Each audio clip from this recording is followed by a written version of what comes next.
Greetings, my peeps, and welcome to the All Things Basketball Podcast with your boy GD. In this episode, the NBA Finals, the WNBA Finals are here, guys, and we'll talk all about it. We got the two participants. We'll talk about how they got there, the key matchups, how each team will win, and all those things.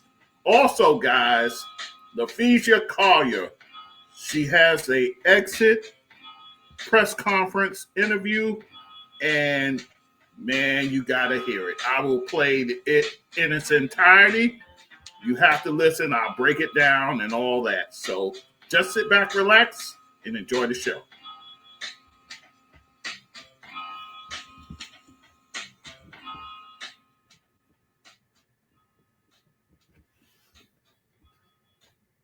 Okay, guys, it's your boy GD back with the All Things Basketball with GD podcast. And guys, we have reached the pinnacle. The WNBA Finals is now here. It will be played on Friday, guys. We have the participants that's going to be in it. So I'll talk about that, how they got there, and all that goes along with my preview. And then, of course, I'll give you my predictions. And then also, Napheesa Collier. You have to hear what she had to say. It's 4 minutes long, but I'll play it in its entirety, all that she had to say. Very interesting comments, and I'll give you my feedback. So with that said, let's get right into it. So we have our finalists. The number 2 seed, the Las Vegas Aces, against the 4 seed, the Phoenix Mercury. And for the season series, guys, the Las Vegas Aces took it 3-1. Mind you, 2 of those games were during that long win streak that the Aces had that had them go from the 7th seed all the way to the 2 seed. So they beat the Mercury twice within that. So the Mercury is not seeing anything new. This is the team that you're going to see that you last saw that beat you in the regular season. It's that same team. So there you have that. So how did the Aces get here? Well, guys, they played a grueling 5-game series. I thought it'd be 4 games, guys, but you know what? Stephanie White, I talked about her in the semifinals preview episode. The woman can coach, bottom line. You know, a lot of people was calling for her head, but she's done one heck of a job coaching this squad. And she took the 2 seed to the brink. They already beat the 3 seed and took a 2 seed all the way to 5 games. So give Stephanie White a boatload of credit.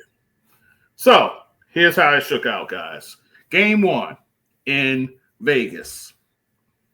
Now, this game 1, guys, culminated with A'ja Wilson winning her 4th MVP award, reaching unprecedented levels, guys. No other WNBA player has won 4 MVP awards until A'ja Wilson has done it. So she was presented the award that day on the same day as the game. And I guess, you know, with all the revelry in that, they got caught up in that and kind of fell asleep here because the Fever steals game 1. 89-73. Largely thanks to one of the MVP finalists, Kelsey Mitchell, who had 34 points and absolutely went off, guys. A'ja Wilson for that day, only 6 of 22 from the field. So an un-A'ja-like day for her, finishing with 16 points. So The Indiana Fever steals one in Vegas to go up 1-0. Setting up a game 2 where the Aces even things up at 1-1, taking that game 90-68. A'ja Wilson does her thing, 25 points, 9 rebounds, 5 steals, guys. And then also Melissa Smith, who had, well, I would say a fine series, 18 points in this game. And then leading the way for Indiana was Odyssey Sims, who had a fantastic series, guys. 18 points with 7 assists. Thus, shifting things to Indiana at the game house field over there where they play, or is it Game Bridge? Where they play in Indiana. Out there, setting up game 3, and the Aces steal one in Indiana, 94-72. In that game, it's the Jackie Young show, guys. 25 points for her. A'ja Wilson, another bad shooting game for her. Only 6 of 20 from the field, 13 points. But yet they still get the win. And then leading the way for Indiana is Kelsey Mitchell, 21 points. Thus setting up a game 4. Now, does the Aces take this and end the series here in Indiana, or do the Fever force a game 5 by winning this game? Well, it's the latter, guys. Indiana gets it 90-83. In this game, Kelsey Mitchell goes off 25 points, and Aaliyah Boston has a fine game, 24 points along with 14 rebounds. And on the other side, A'ja Wilson, 31 points. She gets 9 rebounds, and then she gets 4 steals. So, thus setting stage for a epic game 5, one that will go in the annals as one of the greatest game 5s you'll ever see. This one goes to overtime, guys. A very nip and tuck game. I thought there was points in the game where the Aces were going to explode, but Stephanie White and her crew absolutely hung on the road and forced this to overtime. But in the overtime, the clock struck midnight for the Cinderella Indiana Fever, and the Aces prevail 107-98 in that overtime, guys. And A'ja Wilson has a monster game 5, 35 points, along with 8 rebounds, 5 assists, 4 steals, 4 blocks. That's the kind of numbers she's putting in, guys. And then Jackie Young with a double-double, 32 points and 10 assists. Now, guys, both A'ja and Jackie Young become the first pair of players to score over 30 points for their team in a playoffs. I thought that was absolutely amazing. But that's what they get done here, guys, in getting the win. And for Indiana, Aaliyah Boston in foul trouble pretty much the whole game. There was a controversial game, foul number 5, and they went to the replay. It was one where I don't know if you call that. It could have went either way, but they called it.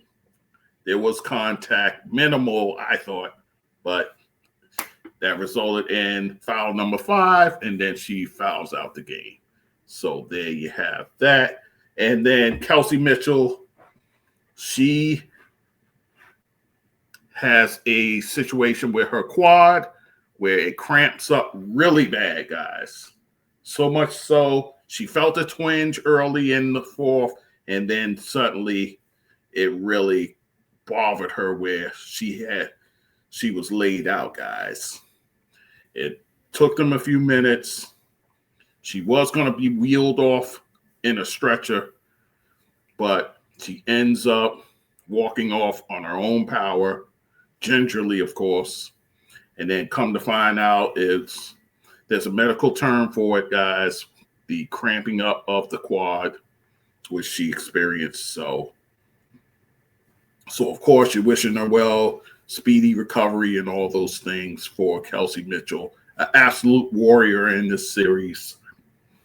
And you thought after that, the Fever were done. And then when Aaliyah Boston fouled out, you thought they were done. Not so fast. They actually forced the overtime without Kelsey Mitchell, without Aaliyah Boston. So, again, give Stephanie White a boatload of credit, guys. Odyssey Sims has a game for the ages, 27 points for her. And she actually went to the line 13 times, more than Asia even. So there you go with that. But in the end, the Aces take it and take the series, guys. So let's talk about the Phoenix Suns. Not the Phoenix Suns. The Phoenix Mercury and how they got here. They, in what would be some kind of series, guys, they take it 3-1 over the number 1 seed, the Minnesota Lynx, guys, in a surprising result nonetheless. So let's begin. Game 1. Game 1, you have Minnesota winning that 82-69. In that game, guys, you have, let's see here. Oh, it's Courtney Williams leading the way with 23 points. And also you get a nice performance from Kayla McBride, 21 points, and Napheesa Collier, 18 points. On the losing side, Kahleah Copper, 22, and then Alyssa Thomas filling the stat sheet as always with her exploits, 18, 8, and 7. So there you have that. Then you go to game 2. Game 2, that game goes into overtime, guys. It goes into overtime, and they actually, Phoenix, that is, sneaks in there and get the win in overtime, 89-83. In that, guys, you have the Mercury being down 20 points and getting the victory, guys. In a game where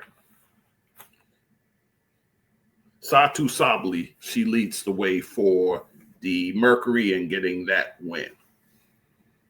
Thus setting the stage for a game 3, a monumental game 3, guys. And in that game 3, I mean, it was a lot of chattering going back and forth. It was a lot of, whether it was Courtney Williams versus Kahleah Copper, whether it was Napheesa Collier versus Alyssa Thomas. A lot of back and forth, guys. But when all is said and done, Phoenix gets this one 84-76. And late in this game, guys, this is where the tide, I believe, turns in the series for the Minnesota Lynx. There is a steal that takes place, a scramble for the ball between Napheesa Collier and Alyssa Thomas. They bump knees. No foul was called, and it didn't seem to be a need to call a foul. It seemed like a clean play. But in the process, Napheesa bumps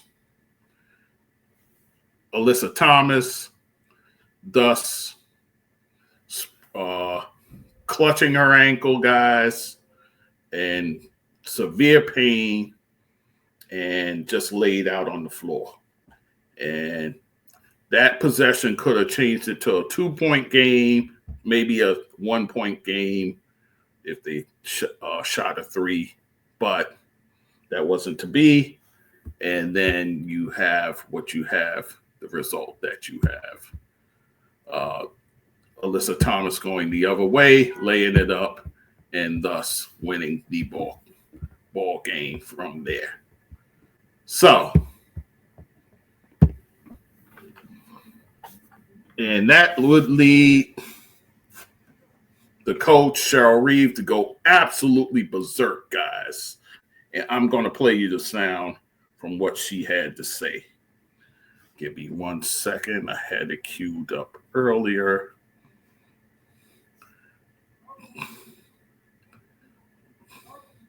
You have to hear this. Oh, that's not it. This is it. One of the best players in the league shot 0 free throws. 0, and she had 5 fouls. 0 free throws. Got her shoulder pulled out and finished the game with her leg being taken out and probably has a fracture. And so this is what our league wants.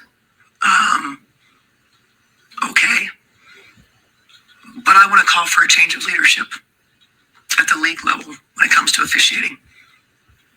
It's bad for the game.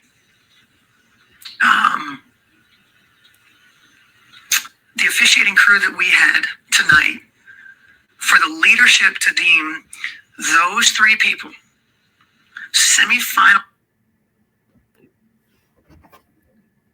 finals playoff worthy is malpractice.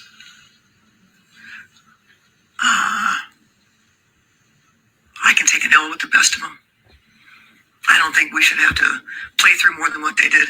We got players, Masha's on the glass and gets cracked, and there's no call. And all of them said it wasn't my call. I don't know. I didn't have to. I didn't see it that way. They're awful. One of the best players in the league. One of the best players in the league. So that's what Coach Cheryl Reeve had to say.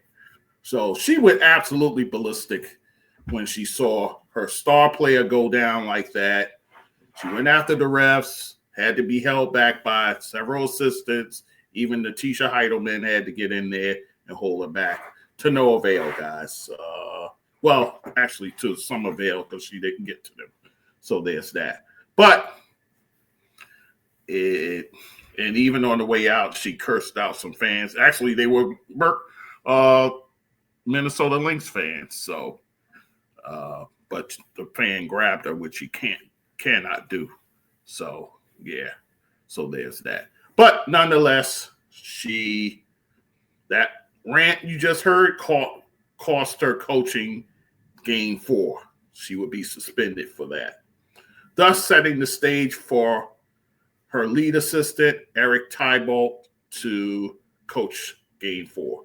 In game 4, they were actually up by 13 going into the 4th quarter. And then the Mercury came roaring back. Mind you, this game was in Phoenix, by the way. They came roaring back, outscoring them by 18 and thus winning the game 86-81. In a game where Alyssa Thomas, she shows why she's one of the top players in the league. 23 points, 10 assists, 8 rebounds, guys. Satu Sabali, 21 points to support her. And then on the losing side, Kayla McBride goes absolutely off. 31 points, 6 threes, but it was just more needed from others to help her out. Thus, Phoenix gets the win and wins the series, guys.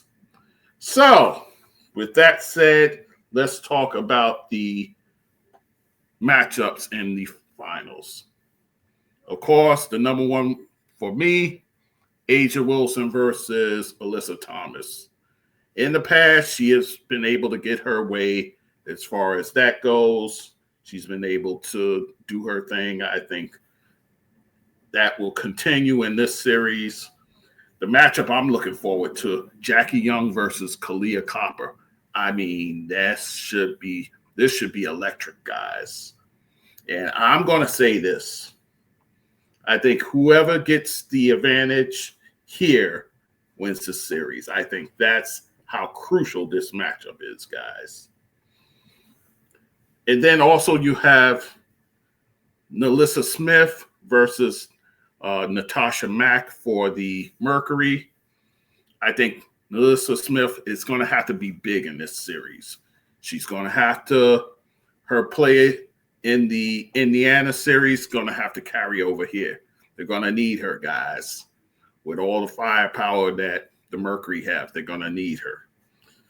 And then one matchup I think will fly under the radar for me, Dana Evans, who had a nice series against the Fever, versus Sammy Whitcomb, the seasoned veteran, long time. Well, the seasoned veteran for the Mercury over there. Coming off their bench, she can light it up from deep. So I think that's going to be a crucial matchup there. So with that said, I think the Aces win if A'ja does A'ja things, which it seems like the wheels aren't coming off in that regard. And then others have to step up to the plate. They can't just be the A'ja and Jackie show. You're going to have contributions. Hey, Jewel Lloyd, this is why they brought you here, to fill it up, guys. That's what they need you to do. So Jewel Lloyd, who actually played well in that overtime against the Fever in Game 5. So hopefully that play carries over. And then also Dana Evans, who, like I said, had a fine series, going to need more from her coming off the bench. And then, like I said, NaLyssa Smith, you're going to need something from her also. So there you go. Phoenix wins if Satou Sabally, she's been a hot player for them, guys. If she continues her play, and then, again, Kahleah Copper. I think Alyssa Thomas is going to do what Alyssa Thomas does, but Kahleah Copper is going to have to play big. MVP ball. Remember, she won the MVP back in 2021 playing with the Chicago Sky. So they're going to need her big time in this one. So my prediction. Now, remember, this is a 7-game series, guys. And you know what? I think it goes the whole way, guys. I think it goes to 7. I think it goes all the way to 7 games. It's going to be a tough one. But I think the experience of the Aces, I understand, I get it. The Mercury is hungry right now. You have 2 players with some experience, Alyssa Thomas and also Kahleah Copper playing in the finals. You did have a Satou Sabally live vicariously through her sister Naira last year when the Liberty won their championship. So she was in proximity there, but she didn't actually play in the finals. But I think I'm going to go with the more experienced team in the Aces. I think they find a way. They even said after that game, the job isn't done. They know there's a bigger reward here. So they can really put a real stamp on their dynasty if they can knock off these Phoenix Mercury. So I'm taking the Aces in 7. So that's how I'm calling that. All right, guys. So that is it for that. Let me just go quickly through what's next. I didn't do it for the other teams when I did the semifinals. Let me run through those right quick. The Seattle Storm. My question is, do they retain Brittany Sykes? Remember, they got her at the trade deadline. Do they keep her around, or what do they do with her? And then Ezzy McMcGraw. What becomes of her? Remember, you have the rookie waiting in the wings, Dominique Malonga, who had a nice rookie campaign. So you're going to want to take the training wheels off of her and see what she got. So Ezzy McMcGraw could be the odd person out in that regard. So we'll see. I had a question mark for Noelle Quinn, but she's out, guys. They let her go. The Seattle Storm did. So they'll be looking for new coaching soon. So we'll see what happens there. The Atlanta Dream. Remember, they had the disappointing playoff appearance. Will Brittany Griner retire? Early indications say no, because she has been signed to go to the Unrivaled League, so she'll be there. So I don't think she's moving on, but at the time I asked the question, so I'll still put it out there. Maybe she'll do Unrivaled, and that's it for her. We'll see.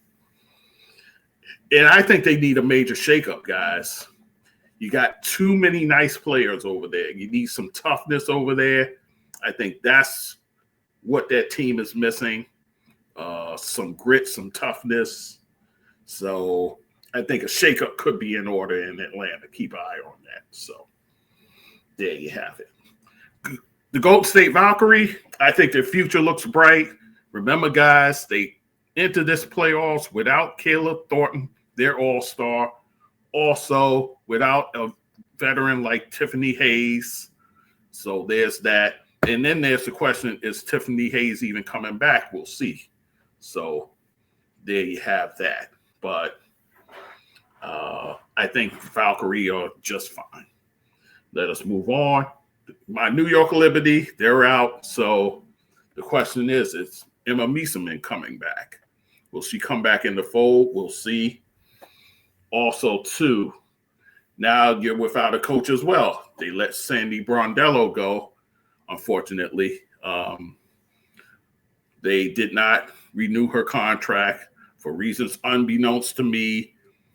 The GM, Jonathan Culp, he had a press conference. It was basically a word salad. You didn't really get much from him. So it doesn't seem like they have a plan, but it don't look good. So we'll see what happens with that. And then remember, guys, you have the expansion draft coming for 2 teams. So my question is, who do you protect out of these 2? Isabel Harrison or Naira Sabali? One of these players will be exposed, and somebody's going to pounce and take one of these players. So I'll be interested to see which direction the Liberty goes with that. And then also you have the specter of Benaji Laney Hamilton. What becomes of her? Remember, she went down with the injury, the knee injury. So is she coming back for the following season, for 2026? So a lot of questions for the Liberty there. And then the Minnesota Lynx, I think they're going to lose a valuable player. Remember how deep they are, guys. Last year, they lost Cecilia Sandalacini. So who will they lose this time around? You can't protect everybody, guys. So we'll see what happens in that regard.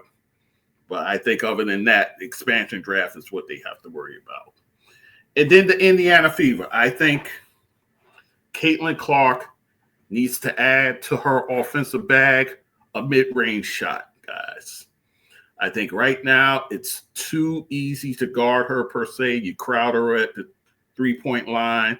Perhaps she'll fly by you and lay it up, maybe. But she's going to have to add a mid-range shot to her offensive arsenal. She has to do it in order to be a real threat on offense. So the passing, that's there, but and how does she blend into this Stephanie White system? You saw the success they had, guys. A lot of people say, add Caitlin Clark and you're going to the finals. So I'm like, is it really that easy? But so, yeah, she has to do that for me. And then Sophie Cunningham, you can't bring her back. You cannot bring her back under any circumstances. I don't know if you guys caught it, but she had an incident with the assistant coach, Brianne January, where Sophie was on the side doing all kind of hand gestures, kind of showing up the referees, if you will. And Coach January was trying to get her in line, and she's basically shooed her off. And you could read her lips. She said, leave me, basically saying, get away. And you can't be that disrespectful to your assistant coach. I think she's a bad influence, to be honest with you, because you see kind of Caitlin too with the antics on the sideline. So, and then how they, got in front of that security person at the arena, what they did there, that wasn't cool either. So I think she's a bad influence, guys. Thankfully, Lexi Hall hasn't sunk all the way into Sophie's web, if you will. But I think Sophie Cunningham needs to go. I understand. I get it. The Indiana fans love her ever since she laid hands on J.C. Sheldon, the one that was playing Caitlin Clark real physical. So, the fans are in love with her, but she's bad news. She's toxic. I think they need not bring her back. I'm just saying. So people won't be happy with that, but hey, I said what I said. So, all right, guys. So that is it for that. I want to play you this sound from Napheesa Collier. I want you guys to hear this because,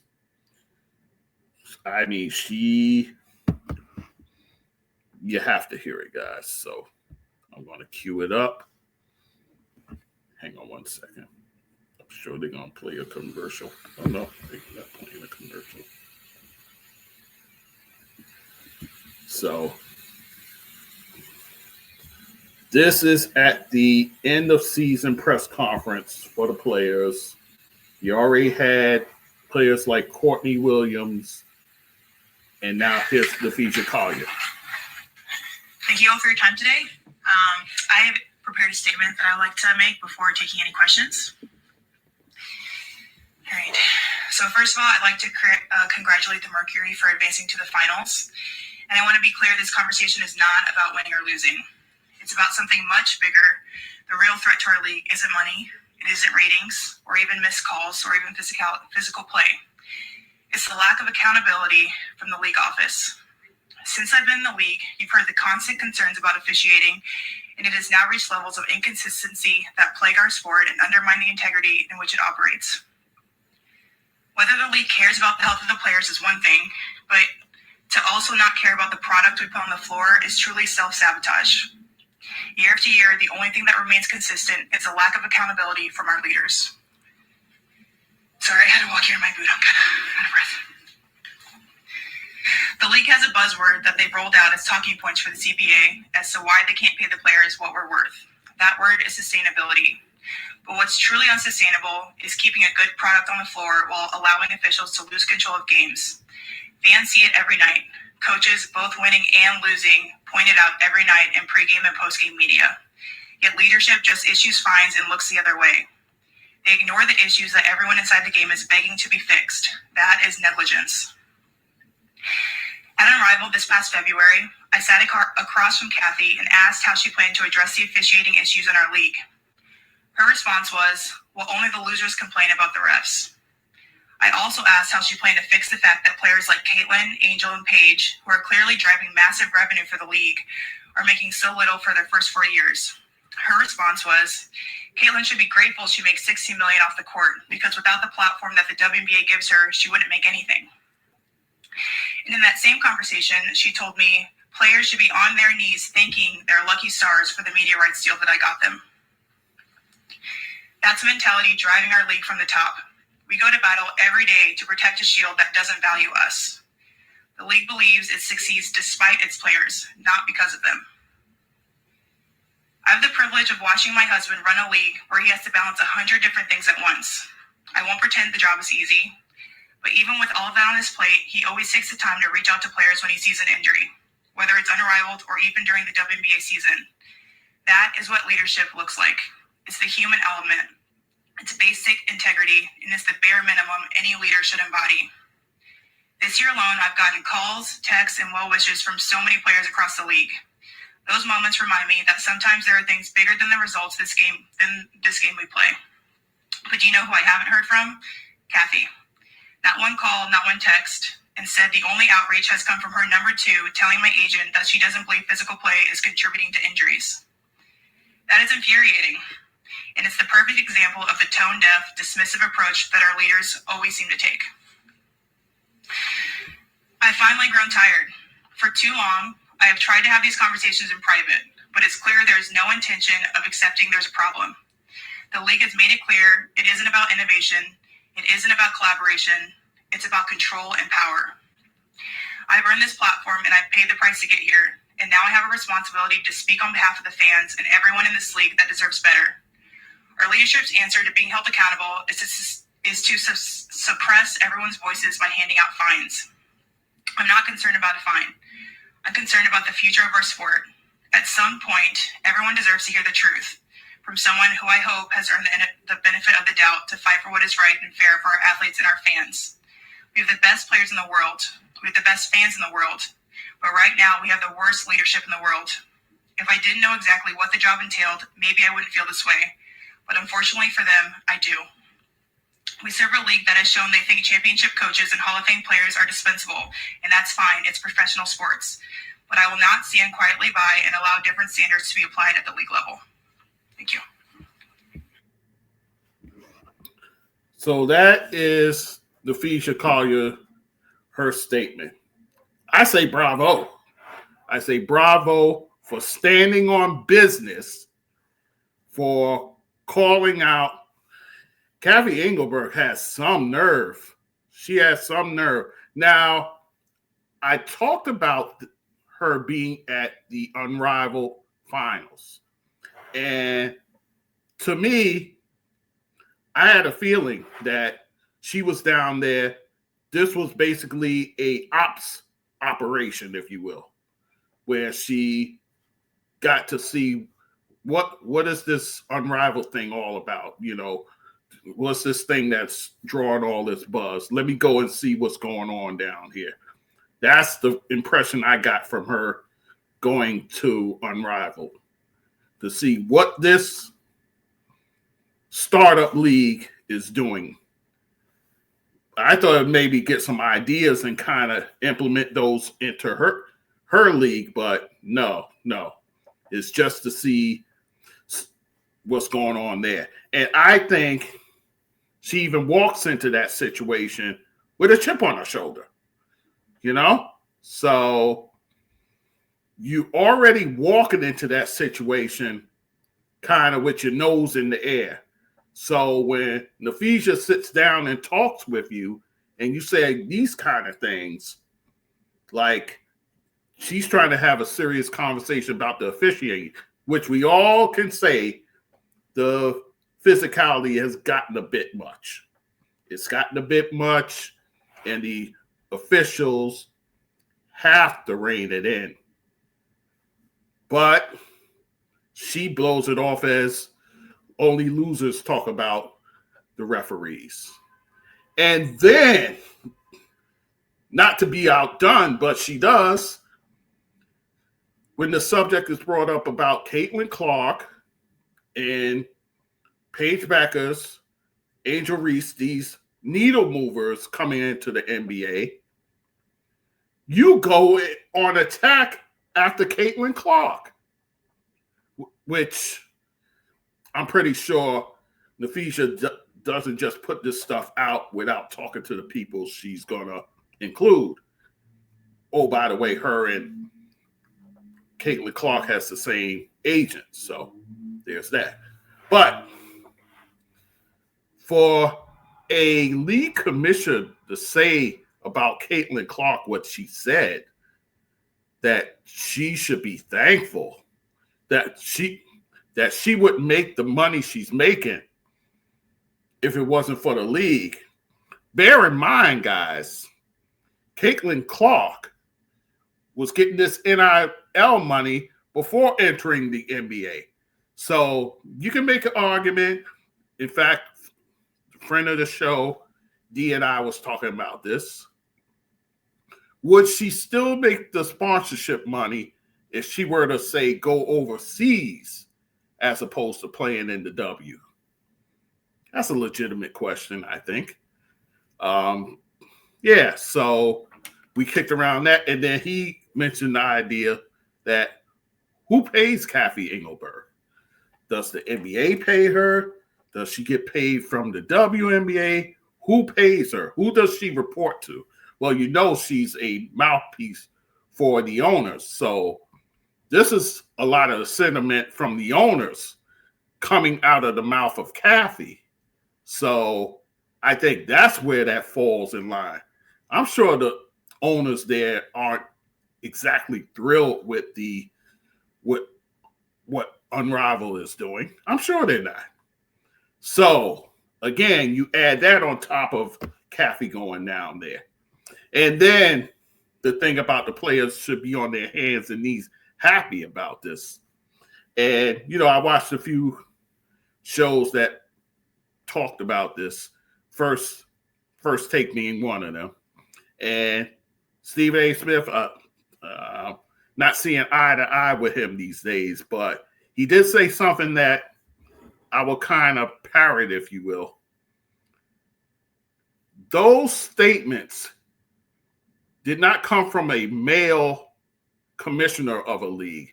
That came from a woman. So you have a woman commissioner telling a woman player that they should be on their hands and knees thankful? Really? That's crazy talk, man. Are you serious? And there's that whole thing about gratitude and all the... It's mind-boggling. It really is. It really is. So you talk about out of touch. Cathy, come back down to planet Earth. What? Whew. Good gracious. And then the officiating. This is a legitimate beef. I understand. I get it. The officials, they only work from about mid-May, probably a little earlier just to have orientation and all that kind of stuff, till about mid-September. So you're talking about maybe about 5 months of work. So I understand, I get it. But then again, the NFL, their officials work probably about August till about February, well, probably January if you're talking full staff. So that's about the equivalent of about 5 months. So you're talking about part-time work, guys. But still, you have to train these people. You got to let them know that they can't let this physicality go like this. And then I don't know if you noticed, guys, but, and this speaks to what Cheryl Reeves said, I think the league is okay with the physicality because you see it in the little commercial ads that they do. You know, the new commercials they do now with the short little snippets from the game where you have, you know, players doing primal yells and stuff like that. And then you see Jackie Young, of all people, drawn in the face of somebody else. They actually like this stuff. And then you have the most recent one for the playoffs where one of the clips have Alyssa Thomas. She must have got Chelsea Gray on the floor somehow, and she like walks over her. That's part of your ad for the league. So of course the league likes this physicality. And that's the problem. It should be about the beauty of the game, the passing, the scoring. but that's not what you see. So I think Cheryl Reeve have a point there, and then Napheesa does. So this is problematic, guys. And this here is a nightmare PR-wise for Cathy Engelbert. I don't know how she gets back up from this, guys. And then remember, in about 2 weeks or so, she has to crown a new WNBA championship winner. So she's going to get heat, whether it be in Vegas or in Phoenix. The fans are not going to be on her side in this. I think the fans are totally on the player's side, and rightfully so. So I think this is a mess. And remember, guys, at the end of the month, the CBA runs out. So I think there's absolutely no way they come to agreement before October 31st. No way. So we'll see what happens. But this is a bad look. And then also you had the players that came out in support of what Napheesa had to say. You had Angel Reese. She put out a tweet. You had De'Erica Hamby, her teammate, Dejanay Carrington. You also have respected vets like Alicia Clark.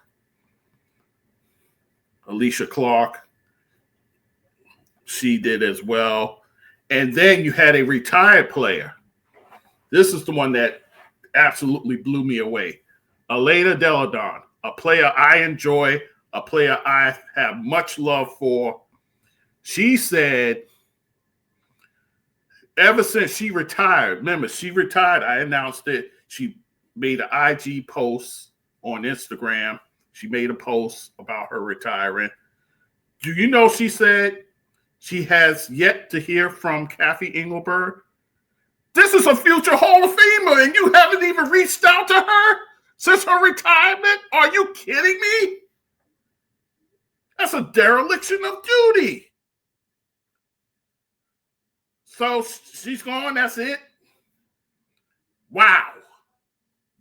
That's all I have to say. Wow. Yeah. So this is bad.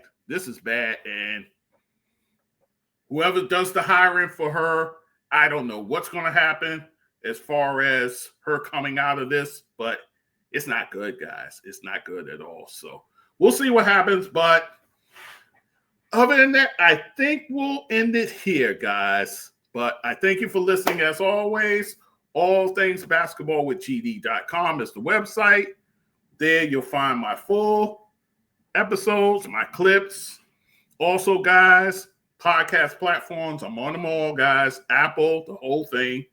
Also, guys, YouTube. I have a YouTube page there. Of course, I have my YouTube page that's going. So definitely have to get with that. Also, guys, as far as my social media, Instagram, TikTok, well, for the time being, Facebook, and some Blue Sky. That's it. And you see the scroll there, guys. I didn't have it here earlier, but the scroll is there. Donate. I have a donate page on my website, PayPal, buy me a coffee, Spotify donate. Also my Cash App, $GD-that-sportsdude. Again, $GD-that-sportsdude is my Cash App. New email, you see it right there, all things basketball GD at outlook.com. You can reach out to me that way as well, guys.